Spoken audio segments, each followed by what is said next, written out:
Abi. Bekle, acele etme. Abi bitiyor. Allah aşkına. Bir dakika. Bekle. Abi, sen bacaklarını tutuyorsun. Ben el tutuyorum. Tamam, tut. Tamam. Uzat, abla.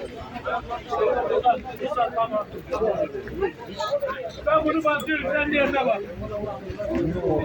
O diğerini çıkar. Allah o şeyi de çıkarır mısın? Taşmaz bak.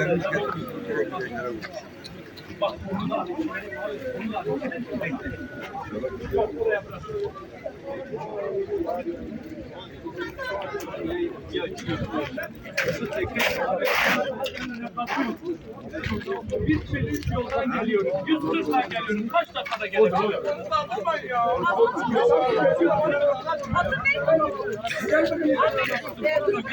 Telaş etme.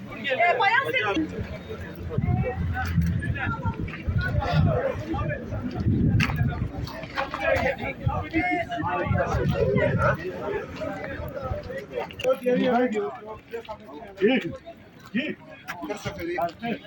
Ha şurada bir yere gitti. Şurada bir yere gitti.